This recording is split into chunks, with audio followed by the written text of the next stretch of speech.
siapa orang yang mengucapkan setiap kali setelah sholat subuh wa wathani rijlaihi, pada saat dia membaca itu dengan melipat kakinya terlipat.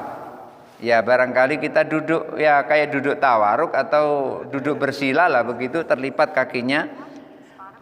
Qabla ayatakallama, sebelum ia mengucapkan la ilaha illallah wa la syarikalah lahul mulku wa lahul hamdu yuhyi wa yumiitu wa ala kulli syai'in qadir asyra marrat, 10 kali, kataba lahu asru hasanat, maka Allah akan catat 10 kebaikan. Wa maha anhu asru sayiat, Allah hapus 10 kesalahannya. Wa rafa'a lahu asyra darajat, Allah angkat. Warahmatullahi wabarakatuh. Waalaikumsalam warahmatullahi wabarakatuh. Innal hamdalillah wassalatu wassalamu ala Rasulillah wa ala alihi wa ashabihi wa mawalah, la haula wala quwata illa billah. Rabbi syrah li sadri wa yassir li amri wahlul 'uqdatam min lisani yafqahu qawli, amma ba'du. Bapak Ibu hadirin jamaah salat maghrib Masjid Jami Al Hikmah yang dirahmati Allah. Pembahasan kita masih zikir sesudah salat, di mana ulama sepakat bahwasanya zikir sesudah sholat itu hukumnya adalah sunnah, dianjurkan. Jangan sampai selesai sholat langsung pergi dari tempat duduknya, tidak berzikir lagi. Di mana Rasulullah SAW pernah meraih atau menangkap tangan Mu'ad bin Jabal ketika Rasulullah mengait atau memegang tangannya Mu'ad bin Jabal. Rasulullah sampaikan bahwasanya wallahi inni la uhibbuka, demi Allah aku sungguh sangat cinta kepadamu wahai Mu'ad. Usika, aku berwasiat kepadamu ya Mu'ad, la tada'hunna dubura kulli salatin, jangan engkau tinggalkan di setiap kali selesai salat. Taqulu, kamu membaca Allahumma a'inni ala dzikrika wa syukrika wa husni ibadatik. Inilah dalil ketika kita selesai sholat sebelum ilahi rabbi ya rabbana anta ya ma'bud subhanallah, kita membaca Allahumma a'inna. Karena imam rame-rame maka bacanya Allahumma a'inna ala dzikrika wa syukrika wa husni ibadatik. Ya Allah, tolong kami agar kami bisa berzikir kepadamu, agar kami bisa bersyukur kepadamu, agar kami menjadi hambamu yang paling bagus, hambamu yang bagus. Jadi ini diwasiatkan oleh Rasulullah kepada Mu'ad bin Jabal agar selalu dibaca setelah selesai sholat.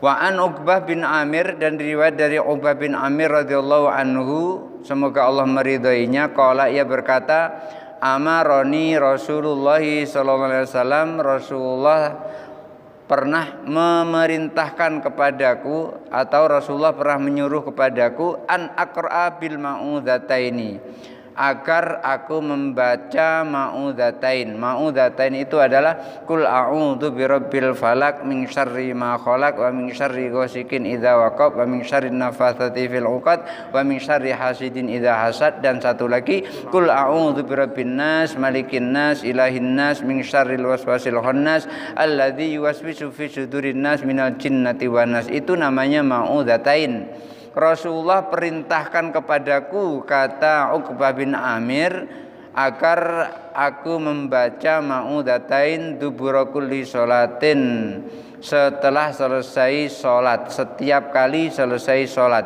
Jadi setiap kali selesai sholat kita memang dianjurkan untuk membaca ma'udzatain itu. Ini hadis diriwayatkan oleh Abu Dawud dan juga Imam Tirmidzi, wa Imam Nasai wa ghairihim, dan juga yang lainnya. Derajat hadis ini adalah hadis hasan. Jadi ketika ada orang yang membaca ma'udzatain kul a'udzu birabbil falaq dan kul a'udzu birabbin nas, itu berarti sedang mengamalkan apa yang diperintahkan oleh Rasulullah kepada Uqbah bin Amir, agar setiap kali selesai melakukan sholat membaca dua surah itu ma'udzatain, dan derajat ini adalah hasan. Hasan itu maksudnya apa? Hasan itu sama dengan hadis sahih, tapi ada satu perbedaan. Kalau sahih itu adalah ittisalus sanad wa dhabtur ruwat, wa adalatur ruwat, wa adamus syudud, dan adamul illah. Itu kalau hadis sahih, itu syarat sanadnya bersambung.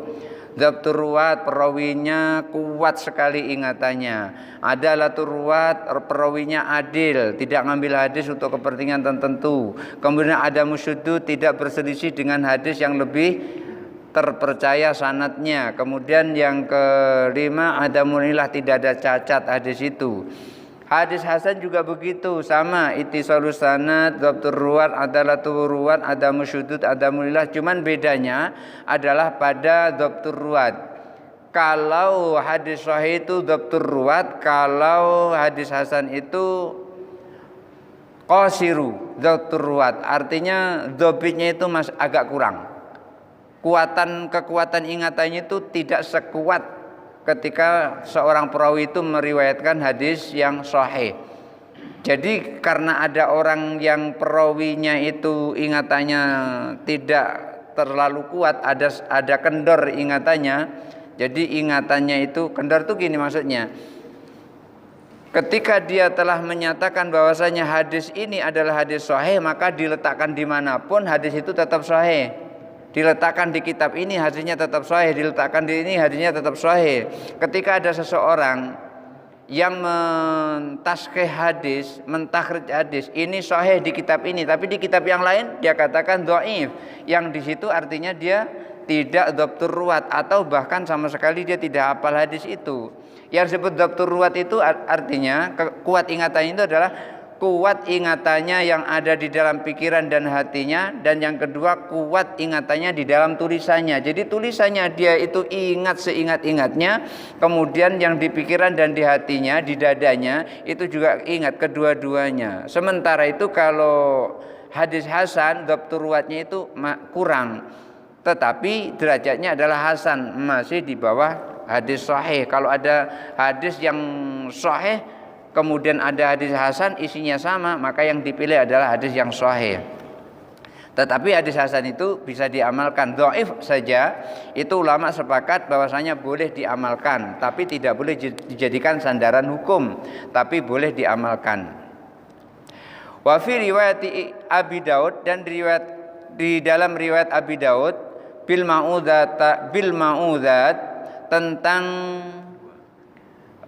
perlindungan kepada Allah Subhanahu wa taala, fayam bagi ayyaqra'a, maksudnya adalah ketika seseorang membaca qul a'udzu birabbil falaq sampai akhir dan diteruskan dengan qul a'udzu birabbin nas sampai akhir, fayam bagi ayyaqra'a, maka sayugjanya ia juga membaca qul huwallahu ahad dengan membaca qul huwallahu ahad ma'al ma'udzataini, kemudian disertai dengan ma'udzataini. Jadi diawali dengan qul huwallahu ahad Allahus samad lam yalid wa lam yulad wa lam yakul lahu kufuwan ahad, kemudian diteruskan dengan qul a'udzu birabbil falaq min syarri ma khalaq wa min syarri ghasikin idza waqab wa min syarri nafatsati fil 'uqad wa min syarri hasidin idza hasad, kemudian diteruskan qul a'udzu birabbin nas malikin nas ilahin nas min syarril waswasil khannas alladzi yuwaswisu fi nas minal jinnati wan nas. Hadis ini riwayat Tabrani fi mu'jamihi, di dalam kitab mu'jamnya. Fi mu'jamihi ahaditsun, banyak sekali hadis di dalam mu'jamnya, kitabnya Tabrani itu banyak sekali hadis-hadis fi fadri ayatil kursi, tentang keutamaan ayat kursi, dubura sholatil maktubati, yang dibaca setelah selesai melakukan sholat. Itulah kenapa kita ketika sholat itu juga membaca ayat kursi. Lakinnaha kulluha dha'ifatun, ini dinilai semuanya adalah dhaif, tapi sepakat ulama hadis dhaif itu boleh diamalkan, tidak harus ditinggalkan, kecuali kalau hadis maudhu. Hadis maudhu itu harus ditinggalkan, tidak boleh diamalkan. Hadis maudhu itu apa? Hadis buatan orang. Contohnya apa? Misalnya ada seorang penjual terong, supaya terongnya laku, kemudian dia buat hadis al-badinjanu dawaun likulli da'in. Umpamanya itu terong itu adalah obat dari segala macam penyakit. Umpamanya gitu, supaya terongnya laku. Nah, yang seperti itu enggak boleh itu. Itu hadis maudhu, hadis yang dibuat-buat untuk kepentingan tertentu. Wa fil babi ahaditsu katsiratun ghaira ma dzakartuhu huna. Imam Nawawi menyebutkan banyak sekali hadis-hadis yang semisal dengan itu yang tidak disebutkan di sini, tetapi disebutkan di dalam kitab Al-Adhkarnya. Kitab Al-Adhkar Imam Nawawi tidak saya bawa. Ini hanya syarahnya saja supaya lebih jelas tentang zikir sesudah sholat itu. Waja'a fi dzikri ba'da sholati subhi haditsu minha, dan juga zikir sesudah sholat subuh itu ada hadis-hadis diantaranya. Artinya banyak, ini hanya diantaranya saja.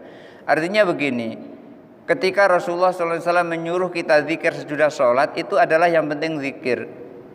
Yang penting zikir itu maksudnya adalah di mana zikir itu dianjurkan oleh syariat.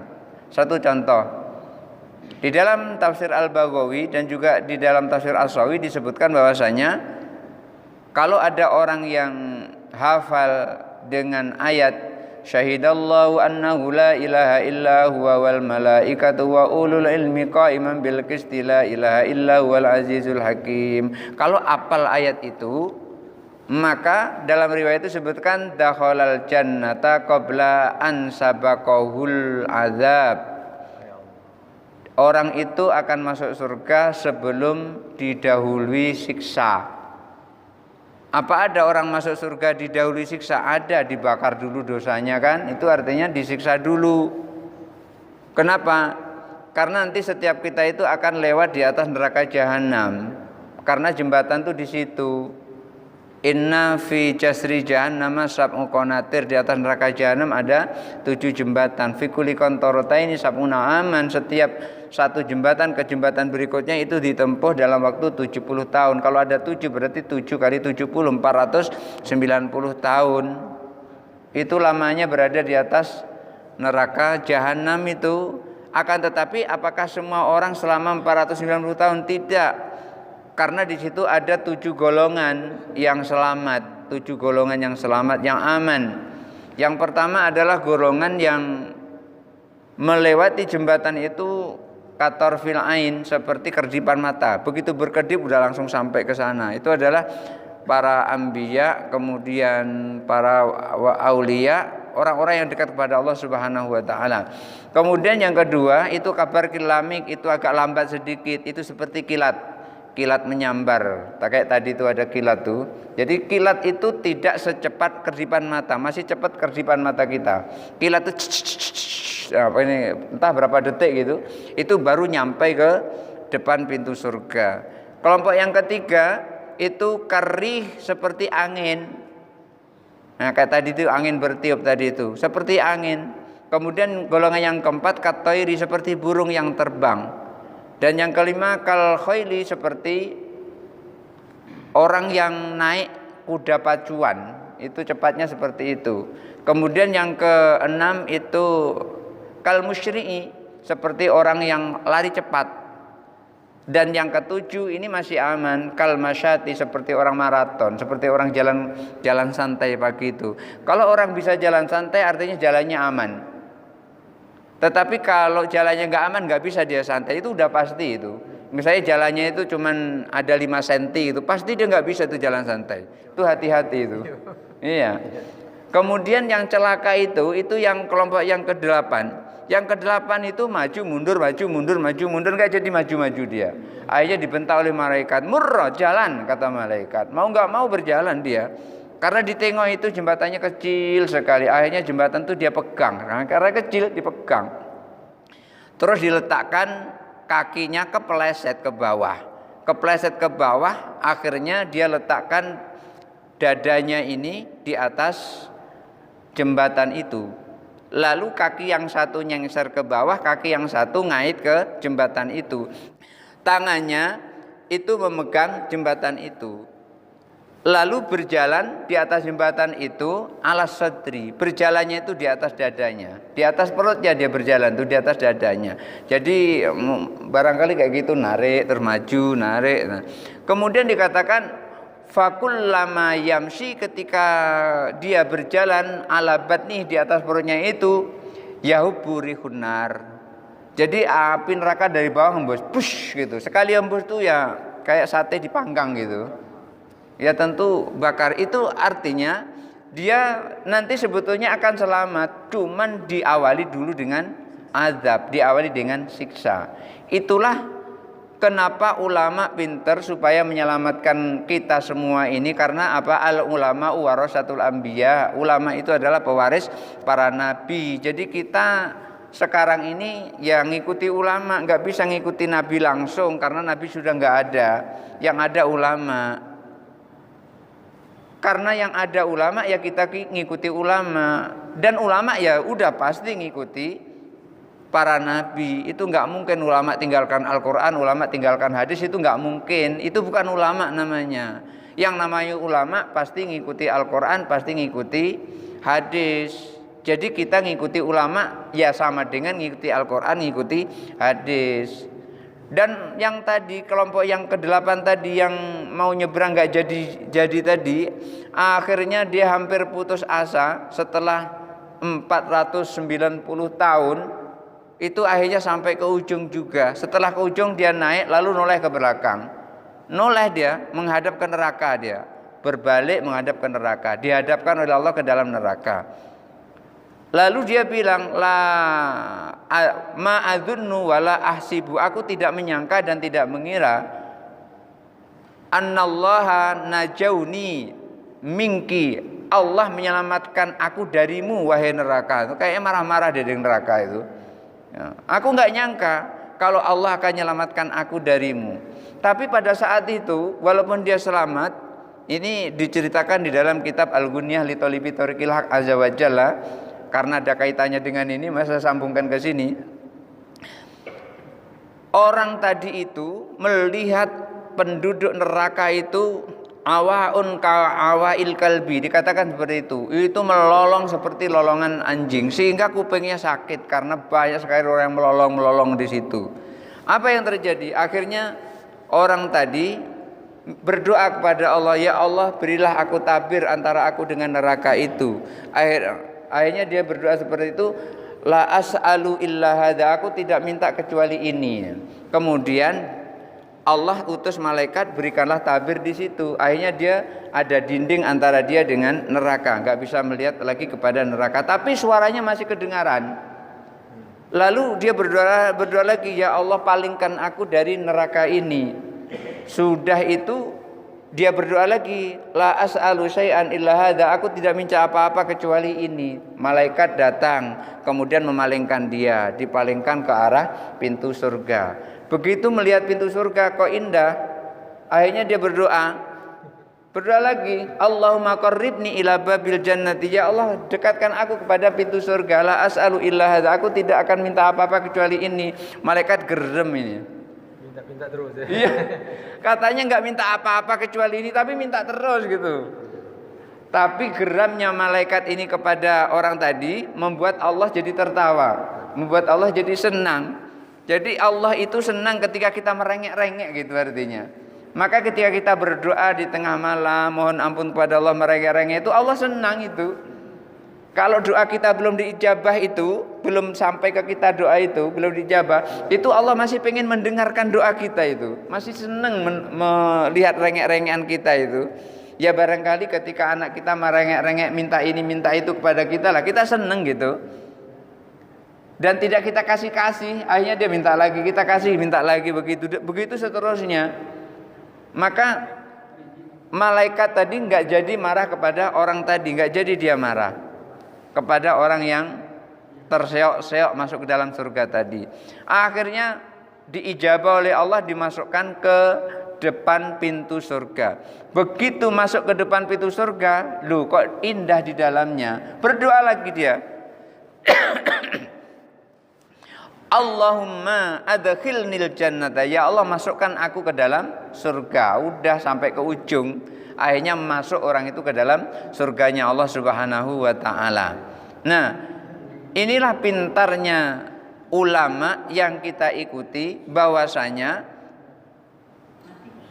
siapa orang yang membaca syahidallahu annahu la ilaha illa huwa wal malaikatu wa ulul ilmi qaiman bil qisti la ilaha illa huwal azizul hakim, di sini orang itu dakhalal jannata qabla an sabaqahul adzabu, akan masuk ke dalam surga sebelum didahului oleh siksa. Jadi kita tidak akan termasuk golongan yang ke-8. Amin ya Allah. Syukur-syukur kita masuk ke golongan Kelima. yang pertama. Pertama. Kalau seandainya tidak yang pertama, yang kedua, alhamdulillah. Nah. Kalau enggak yang kedua, yang ketiga jadilah, yang keempat jadilah. Pokoknya yang terakhir golongan ke-7 jadilah. Jalan santai, enggak masalah gitu kan. Kelihatan ya, anggap sajalah hari Jumat, hari Minggu ya. Hari Minggu jalan-jalan pagi, jalan santai di Kota Baru. Jadi sekurang-kurangnya itu, makanya sesekali kita membaca pada saat kita sholat subuh atau habis sholat maghrib, kita membaca syahidallahu annahu la ilaha illa huwa wal malaikatu wa ulul ilmi qaiman bil qis la ilaha illa huwa azizul hakim, dan teruskan innatina dan seterusnya itu tadi. Bapak Ibu hadirin yang dirahmati Allah Subhanahu wa taala, zikir sesudah sholat itu tidak Rasulullah tentukan harus ini, tidak. Tetapi sifatnya adalah umum. Oleh karena itu, Imam Nawawi mengumpulkan zikir-zikir yang pernah dilakukan oleh Rasulullah SAW. Dan Rasulullah tidak mematok harus itu, tidak. Tetapi yang penting adalah zikir, dan di mana zikir itu ada manfaatnya berdasarkan syariat, artinya berdasarkan dalil hadis-hadis Rasulullah. Ketika kita membaca zikir itu ada manfaatnya, seperti kita membaca Subhanallah, Subhanallah, Alhamdulillah, Alhamdulillah, Allahu Akbar 33 kali, semuanya 99 kali digenapi dengan La ilaha illallah wahdahu la syarikalah lahul mulku dan seterusnya menjadi 100 kali, maka khotat lahu dzunubahu walau kana mithla jabadil bahri. Dosanya itu akan diampuni oleh Allah walaupun dosa itu sebanyak buih yang ada di lautan. Hadis Abi Dzar tadi kan diantaranya sholat subuh itu ada zikir-zikir yang ada dalam hadis. Hadis Abi Dzar radhiyallahu anhu, hadis dari Abi Dzar radhiyallahu anhu, anna Rasulullah SAW qala, bahwa Rasulullah SAW bersabda, man qala fi duburi kulli sholatil fajri, siapa orang yang mengucapkan, siapa orang yang membaca di setiap kali setelah sholat subuh, wa huwa thani rijlaihi, pada saat dia membaca itu dengan melipat kakinya, kakinya terlipat. Ya barangkali kita duduk ya kayak duduk tawaruk atau duduk bersila lah begitu, terlipat kakinya. Qabla ayatakallama, sebelum ia berbicara, sebelumnya ia mengucapkan qabla ayatakallama, sebelumnya ia mengucapkan la ilaha illallah wahdahu la syarikalah lahul mulku walal hamdu yuhyi wa ala kulli syai'in qadir. Jadi pada saat dia melipat kaki itu membaca la ilaha illallah wahdahu la syarikalah lahul mulku walal hamdu yuhyi wa ala kulli syai'in qadir asyra marrat, 10 kali. Kan kita sering pernah mendengar imam di depan kita itu membaca la ilaha illallah wahdahu la syarikalah lahul mulku walal hamdu yuhyi wa ala kulli syai'in qadir, diulang sampai 10 kali. Itu yang dilakukan oleh iman. Kalau ada orang yang melakukan itu, kataba lahu asru hasanat, maka Allah akan catat untuk orang yang membaca la ilaha illallah wahdahu la syarikalah 10 kali tadi itu 10 kebaikan. Allah catat 10 kebaikan. Wa maha anhu asru sayiat, Allah hapus 10 kesalahannya. Sudah dicatat 10 kebaikan, kemudian dihapus 10 kesalahan. Wa rafa'alahu asyra darajat, Allah angkat 10 derajat lebih tinggi dari sebelumnya. Maka ketika seorang baca la ilaha illallah wahdahu la syarikalah tadi 10 kali tadi, Allah catat dengan 10 kebaikan, Allah hapus 10 keburukan, Allah angkat 10 derajat. Wa kana yaumahu dzalika kullu fi hirjin, dan itu dalam seharian penuh ia berada dalam lindungan, min kulli makruhin, dari lindungan sesuatu yang membahayakan dirinya. Allah akan melindunginya. Tidak cukup hanya Allah berikan 10 kebaikan, Allah berikan penghapusan dosa sebanyak 10 atau Allah hapus 10 dosanya, dan Allah angkat 10 derajat, tapi pada hari itu Allah jaga dia dari sesuatu yang membahayakan, wa hirsin minasyaiton, dan Allah akan jaga dari syaitan. Artinya dia tidak akan kesurupan. Kan kadang-kadang setan tuh masuk ke dalam diri orang, jiwa orang, karena setan nggak punya jasad, jadi dia minjem jasad gitu, minjem jasad orang. Allah akan lindungi itu. Walam yambag lidan bihi ayyudrikahu fi dzalikal yaumi, dan tidak ada dosanya yang tidak gugur pada hari itu illa syirk, kecuali dosa syirik. Dosanya berguguran semuanya kecuali dosa syirik, mensekutukan billahi ta'ala, mensekutukan Allah ta'ala. Jadi ini setiap zikir, di dalam zikir itu ada manfaatnya, di dalam zikir itu ada faedahnya. Yang faedah itu kita tunggu-tunggu, kita cari-cari. Maka zikir itu diletakkan sesudah kita melakukan sholat fardu. Termasuk tadi kecerdasan ulama itu meletakkan syahidallahu annahu la ilaha illa huwa, dan seterusnya itu diletakkan, dicontohkan, diajarkan, dibaca sesudah sholat fardu. Rawahu Tirmidzi wan Nasa'i, dan ini adalah riwayat dari Imam Tirmidzi dan Imam Nasa'i. Ini ada catatan kakinya 896. Disebutkan dhaif, akhrajahu Tirmidzi. Hadisnya adalah dhaif, tetapi sepakat ulama ketika hadis dhaif itu boleh diamalkan, masih tetap boleh diamalkan. Qala Tirmidzi haditsu hasan gharib, kata Imam Tirmidzi ini namanya hasan gharib. Kan ada hadis itu gharib. Hadis gharib itu bukan berarti enggak boleh diamalkan, tetap boleh diamalkan. Contohnya apa hadis gharib itu? Contohnya hadis gharib itu hadis yang diriwayatkan hanya oleh satu orang.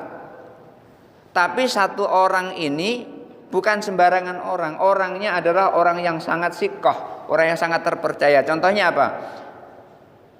Innamal a'malu binniyat wa innamal likulli imri'in ma nawa. Faman kana hijratuhu ilallahi wa rasulihi fa hijratu ilallahi wa rasulihi, wa man kana hijratu lidunyaya au imratin yankihuha fa hijratu ila ma hajara ilaihi.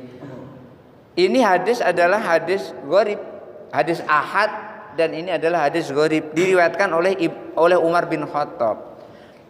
Pertanyaannya, kalau hadis gharib itu enggak bisa diamalkan, apa yang enggak percaya dengan Umar bin Khattab? Yang menyebabkan hadis tidak banyak pada masa Khulafaur Rasyidin, hadis tidak banyak pada masa Abu Bakar, Umar, itu karena pedang Umar bin Khattab yang menyebabkan enggak banyak hadis itu. Enggak banyak hadis itu. Itu diteliti oleh Umar bin Khattab. Dari mana kau mengambil hadis ini? Itu selalu diseleksi oleh Umar bin Khattab. Kalau sembarangan ngomong, pedangnya yang berbicara. Hadis ini mulai banyak itu adalah pada masa Umar bin Abdul Aziz. Ketika Umar bin Abdul Aziz sangat khawatir kalau nanti hadis Rasulullah itu hilang, maka Umar bin Abdul Aziz itu memerintahkan para ulama untuk mengumpulkan hadis. Disitulah tampil Imam Bukhari, tampil Imam Muslim, dan seterusnya diikuti yang lainnya.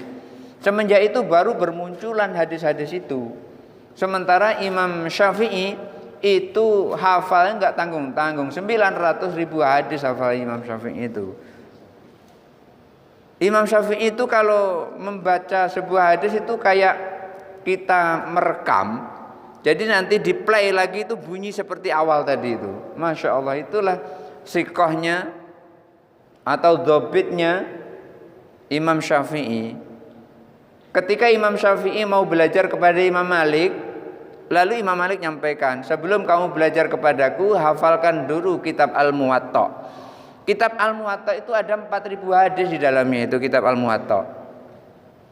Selama 11 hari ngapalkan kitab Al-Muwatta itu, karena dulu nggak ada fotokopi, yang ada itu hanya salinan buku, dan itu tidak bisa banyak digandakan. Hanya 11 hari menghafalkan kitab Al-Muwatta yang tebalnya segini, ada 4.000 hadis. Lalu Imam Syafi'i sampaikan, guru, kitab Al-Muwatta sudah ada di sini, barulah belajar dengan Imam Malik. Imam Malik punya murid Imam Syafi'i. Imam Syafi'i belajar kepada Imam Malik. Imam Syafi'i ketika membaca dari awal sampai akhir itu bisa mengulang. Seperti kita merekam gitu, di play kembali bunyi dari awal. Oleh karena itu Imam Syafi'i itu supaya tidak terdengar sesuatu yang lain yang tidak baik, sering ditutup telinganya supaya tidak terdengar ketika berjalan dari rumah menuju ke masjid. Nah, Bapak Ibu hadirin yang dirahmati Allah Subhanahu wa taala, tidak ada dosa yang gugur setelah membaca la ilaha illallah wahdahu la syarikalah lahul mulku wa lahul hamdu yuhyi wa ala kulli syai'in qadir 10 kali ini, kecuali dosa syirik kepada Allah.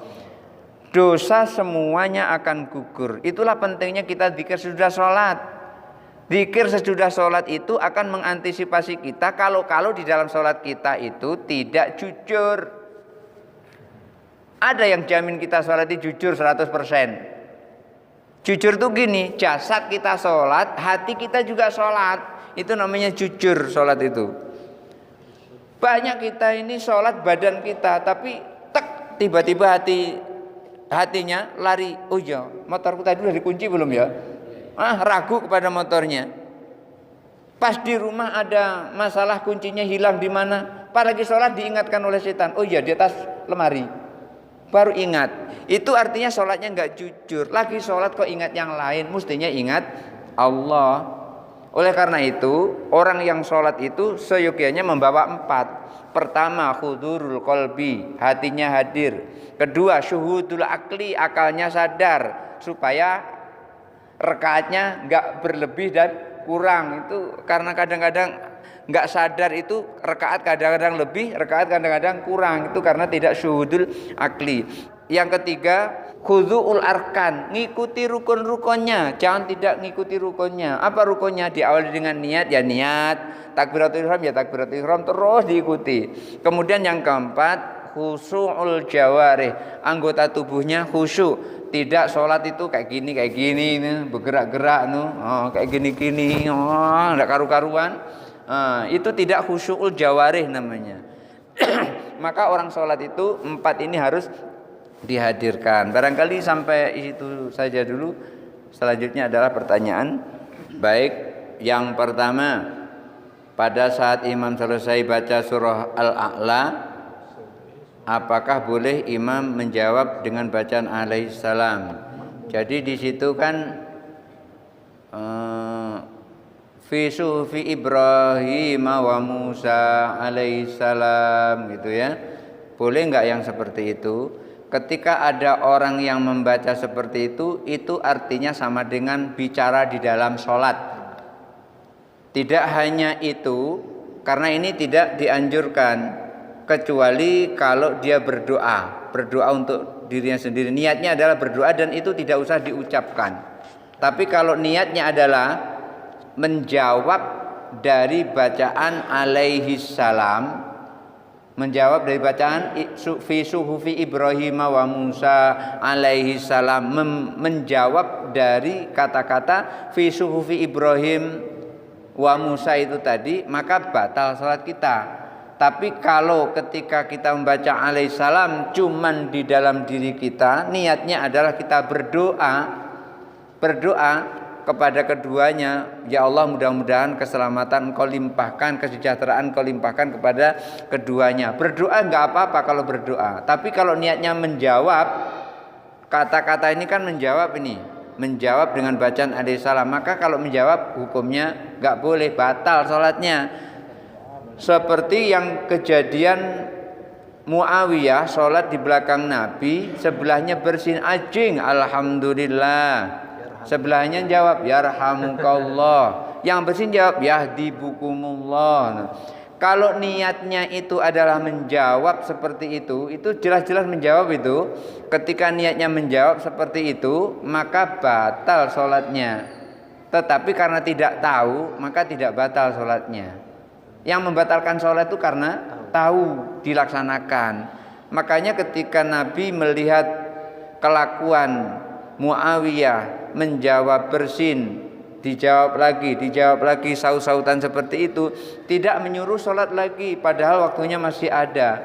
Ini menunjukkan bahwasanya tidak batal sholatnya lantaran dia tidak tahu. Jadi yang membatalkan sholat itu sesuatu yang kita tahu, yang tidak tahu kita tidak batal sholat kita. Lalu jangan terus supaya sholat kita ini tidak batal-batal, lebih baik kita nggak usah belajar biar nggak tahu. Itu lebih salah lagi yang seperti itu. Maksudnya adalah sudah belajar tapi belum tahu juga, maka yang seperti itu tidak membatalkan sholat seseorang. Seperti dia sudah belajar tidak bisa juga baca surah Al-Fatihah, maka membacanya dengan sebisanya. Atau kalau yang lain juga tidak bisa sama sekali, ya sudah diam saja selama bacaan surah Al-Fatihah. Andai kata tidak bisa, tapi rasanya nggak mungkin kalau tidak bisa gitu kan. Jadi jangan sampai punya logika begini, oh iya Muawiyah itu menjawab salam dari kawannya yang bersin, padahal harusnya batal, dia tidak batal lantaran dia tidak tahu. Kalau begitu nggak usahlah kita belajar supaya tidak tahu. Ini jauh lebih salah lagi yang seperti itu. Kalau sudah belajar kemudian juga belum tahu juga, itulah merupakan rukhsah dan kita harus belajar terus. Jadi menjawab salam atau menjawab fi suhufi Ibrahim wa Musa alaihi salam, jawabannya pun sudah salah itu. Harusnya alaihi wassalam gitu harusnya. Udah jawabnya salah, batalin sholat lagi. Kan berdua, Musa, Ibrahim wa Musa, berarti alaihi wassalam. Kalau cuma satu nabi ya alaihi salam. Kalau dua nabi alaihi wassalam. Kalau nabinya 3 ke atas alaihimus salam begitu. Dan itu kalau niatnya menjawab adalah batal. Tapi kalau niatnya berdoa maka tidak batal. Tinggal niat lagi nih. Yang kedua, pada saat zikir setelah selesai sholat, benarkah saat duduk tidak boleh bersandar dengan satu tangan kayak gini? Dan bagaimana duduk yang benar pada saat zikir sesuai dengan yang dilakukan oleh Rasulullah SAW? Iya betul. Kalau tidak ada masalah ya jangan sampai duduk bersandar dengan tangan, itu kelihatan orang malas. Kalau memang tidak ada halangan ya duduklah, duduk yang tegap, jangan duduk bersandar. Seperti kayak gini ya, seperti orang malas itu, menghadap Allah seperti orang malas. Menghadap Pak Gubernur aja kayak gini, mungkin ditegur Pak Gubernur, kenapa kamu kayak gitu, apalagi menghadap Allah gitu. Jadi artinya Rasulullah itu ketika zikir ya duduknya itu duduk tegap. Kadang-kadang duduknya adalah duduk iftiras, kadang duduknya dengan melipat kakinya. Melipat kakinya itu ya bisa bersila, bisa duduk iftiras, bisa duduk ik'a, atau bisa duduk di atas 2 telapak kakinya. Tergantung, dan itu hukumnya tidak haram, tidak. Jadi duduknya bebas. Walaupun sesungguhnya ketika dia menyandar kayak gini bukan haram, bukan, tidak ada hukum haram. Tidak haram. Walaupun duduknya sambil menyandar dengan tangannya, tidak ada ditentukan itu adalah haram. Itu hanya adab saja itu. Maka menghadap Allah seperti itu. Jadi kalau ada yang sangat lelah, pengen berzikir kepada Allah, ya boleh duduknya sambil nyandar gitu. Berikutnya, umat Islam umroh atau haji waktu tawaf di Baitullah berjalan melawan jarum jam. Ada jarum jam yang dilawan pada saat itu. Kan melawan jarum jam. Iya, kenapa kok melawan jarum jam? Apakah fikih, hadis, atau di Al-Quran, dan apa maknanya? Jadi gini, ketika seseorang tawaf itu memang kita harus melawan jarum jam. Kenapa kok kita harus melawan jarum jam? Artinya mutarnya itu kebalikan dari jarum jam. Kenapa kok begitu? Karena posisi tawaf itu lengan kiri kita harus berada di Ka'bah. Kenapa lengan kiri kita harus di Ka'bah? Itulah lengan kiri yang ditutup dengan kain ihram. Ketika kita tawaf ihram ketika kita umroh itu kan ketika ihram, ketika kita tawaf itu nyelempang nutupi yang kiri. Pada saat itu, pada saat kita tawaf, yang kiri ini berada di arah Ka'bah. Sementara yang tangan ini karena jauh dari Hajar Aswad itu talmis seperti ini. Misalnya ada di sana Ka'bahnya, jadi talmis seperti ini. Bismillahi Allahu Akbar. Seakan-akan kita mengusap Hajar Aswad, kemudian terus dikecup Hajar Aswadnya. Yang lebih bagus lagi adalah kita bisa mencium Hajar Aswad secara langsung. Karena itu dilakukan oleh Rasulullah. Rasulullah melakukan itu, kemudian Umar bin Khattab juga melakukan itu. Cuman Umar bin Khattab ketika melakukan itu sambil bunyi-bunyi. Kalaulah Rasulullah tidak mencium kau, aku tidak akan mencium kau. Nah, itu Umar bin Khattab itu. Jadi Umar bin Khattab itu hanya mengikuti Rasulullah.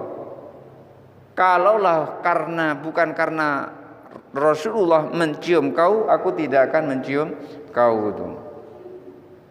Ini bedanya, Rasulullah tidak pernah berbunyi-bunyi seperti itu. Umar bin Khattab yang berbunyi-bunyi seperti itu.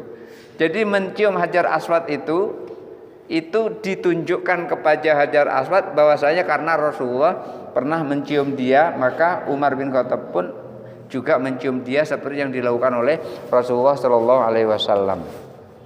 Nah, sesungguhnya ketika kita tawaf kalau bisa mencium Hajar Aswad itu mencium. Hanya saja karena orang terlalu ramai, apalagi musim haji, itu sangat sulit untuk mencium Hajar Aswad. Mencium Hajar Aswad itu hukumnya sunnah. Kalau kita bisa mencium Hajar Aswad, maka kita mendapat kesunahan. Akan tetapi jangan lupa, menyakiti orang itu hukumnya haram. Gimana menyakiti orang? Gara-gara kita ngejar Hajar Aswad, kanan kiri kita sikut kayak gini, kita sikut. Itu menyakiti itu. Pasti yang disikut itu terasa sakit, dan bukan hanya fisiknya sakit, hatinya juga sakit itu. Kalau sakit fisik nggak lama, tapi kalau sakit hati itu bisa bertahun-tahun tuh sakitnya itu. Asal ingat sakit lagi, itu sakit hati itu. Nah, menyakiti orang hukumnya haram, mencium Hajar Aswad hukumnya sunnah. Ini dapat sunnah, kemudian dapat haram. Kira-kira sebanding enggak itu? Antara sunnah dan haram? Enggak sebanding. Supaya mendapat kedua-duanya, artinya mendapat sunnahnya mencium Hajar Aswad dan tidak mendapat haramnya nyakiti orang, maka cukup dengan talmis, artinya kita seakan-akan mengusap dengan isyarat Hajar Aswad, Bismillahi Allahu Akbar, cium lalu mulai tawaf. Jadi tawaf itu memang kita harus melawan jarum jam, karena Rasulullah mengajarkan tawaf itu posisi bahu kiri itu ada di Ka'bah. Begitu mutar sampai rukun Yamani, kita kan bacanya kan sebetulnya Subhanallah walhamdulillah wala ilaha illallah wallahu akbar, tapi boleh dengan doa yang lain. Kalau nggak hafal boleh doa yang lain. Kemudian itu sampai rukun Yamani. Sampai di rukun Yamani baru kita berdoa, Rabbana atina fid dunya hasanah wa fil akhirati hasanah wa qina adzabannar. Itu sampai rukun Hajar Aswad lagi, baru talmis lagi Bismillahirrahmanirrahim, Allahu Akbar. Begitu. Jadi kenapa kok ketika kita tawaf itu melawan jarum jam, itulah yang ditentukan oleh Rasulullah SAW, karena untuk meletakkan posisi bahu kiri agar berada di arah Ka'bah, tidak bahu kanan. Kalau bahu kanan berarti searah jarum jam. Nanti bukan dari rukun Yamani ke Hajar Aswad, dari rukun Hajar Aswad ke rukun Yamani, kebalik seperti itu. Sama dengan kenapa sholat kok menghadap kiblat? Karena memang ditentukan oleh Rasulullah sholat menghadap kiblat. Tidak boleh sholat menghadap ke timur kalau di Indonesia ini. Ya walaupun ujungnya nanti juga ketemu Ka'bah juga, tapi yang lebih dekat adalah ketika kita menghadap ke arah barat. Kenapa kok begitu? Karena itu yang dicintai oleh Rasulullah. Karena Rasulullah itu dulu ketika hijrah dari Mekah ke Madinah itu diperintahkan oleh Allah supaya sholatnya menghadap ke Baitul Maqdis. Kira-kira 16 bulan atau 17 bulan itu Rasulullah akhirnya gamang hatinya. Akhirnya ragu-ragu. Terus ketika sholat tuh kadang nengok ke atas, kadang nengok ke bawah. Qad nara taqalluba wajhika fis sama falanwalliyannaka qiblatan tardha fawalli wajhaka syatral masjidil haram. Pada saat itu Rasulullah pada bulan yang ke-16 atau ke-17 itu ragu-ragu, artinya enggak nyaman kalau sholat menghadap ke Baitul Maqdis. Akhirnya Allah tegur, kalau gitu pilih kiblat mana yang kamu sukai. Lalu Rasulullah menentukan kiblat yang disukai adalah kiblat bapaknya, yaitu Nabi Ibrahim alaihi salam. Lalu Allah perintahkan fawalli wajhaka syatral masjidil. Kalau gitu berhadaplah, sholatlah menghadap ke Masjidil Haram. Itu terjadi pada saat waktu asar. Itu dijelaskan di dalam tafsir Ibnu Katsir. Jadi di situ pada saat sholat asar itu Rasulullah sedang sholat, ayat itu turunnya sedang sholat itu. Pas sedang sholat itu terus menghadap ke arah kiblat, ke arah Masjidil Haram. Padahal sedang rukuk, jadi muter itu kayak gini. Yang tadinya ngarah ke sana muter kayak gitu. Itu padahal sedang rukuk. Sehingga jamaah yang lain begitu pulang melewati masjid, ada orang yang sholat jamaah menghadap ke Baitul Maqdis, dikasih tahu Rasulullah sholatnya sekarang menghadap ke Masjidil Haram, muter semuanya. Lagi sholat itu. Apa batal sholat orang yang tidak batal? Karena apa? Yang ngomong tidak sholat. Umpamanya gini, ada orang sholatnya itu sholat duhur sudah 4 rakaat masih tegak lagi. Kemudian ada orang di belakangnya, woi kamu sudah 4 rakaat itu masa tegak lagi? Enggak batal sholatnya orang itu, dan yang ngomong juga enggak batal karena dia enggak sholat. Iya, enggak batal dia enggak sholat. Akhirnya dia langsung duduk kembali karena diingatkan oleh orang yang di belakangnya. Tadi yang tidak sedang sholat mungkin sedang nyapu di masjid umpamanya. Waktu sholat diikuti, diperhatikan. Jadi kenapa kita tawaf kok melawan jarum jam? Karena itu perintah Rasulullah, dan bukan perintah Rasulullah sholat tawaflah kalian mengarah jarum jam, tidak. Tapi Rasulullah itu perintahkan ketika tawaf itu supaya mengawali dari Hajar Aswad, dan posisi bau itu di sebelah kiri. Artinya posisi bau itu di sebelah Ka'bah. Kalau posisi bau di sebelah Ka'bah, kemudian kita tanmis kepada Hajar Aswad, ya otomatis kita mutarnya adalah melawan jarum jam, tidak searah jarum jam. Kalau searah jarum jam, otomatis yang kanan ini berada di arah Ka'bah. Oleh karena itu, karena kita disuruh bau kiri kita itu di arah Ka'bah, oleh karena itu mutar kita searah berlawanan dengan jarum jam. Barangkali itu saja dulu yang bisa kita bahas untuk maghrib ini. Mari kita sama-sama berdoa. A'udzubillahi minasyaitonirrajim. Bismillahirrahmanirrahim. Allahumma shalli ala sayyidina Muhammad wa ala ali sayyidina Muhammad wa sallim wa radhiyallahu ta'ala an sadatina Rasulillah ajmain. Allahumma ighfir lana dzunubana wa liwalidayna warhamhum kama rabbayana shighara. Allahumma ij'alna mahbubina fi qulubil mu'minina wal mu'minat wal muslimina wal muslimat wa basyirna wa ballighna bil ghina ila mi'atin wa 20 sanatan wallahu khairul hafidza wa arhamur rahimin. Allahumma qarribna ila man qarraba ilaika wa ba'idna wa sallimna minadh dhalimin wa ba'ida minka rabbana atina fid dunya hasanah wa fil akhirati hasanah wa qina adzabannar. Walhamdulillahirabbil alamin. Barangkali itu saja dulu, kurang lebihnya mohon maaf. Hadanallahu wa iyyakum ajmain. Wallahul muwaffiq ila aqwamit thoriq. Wassalamualaikum warahmatullahi wabarakatuh.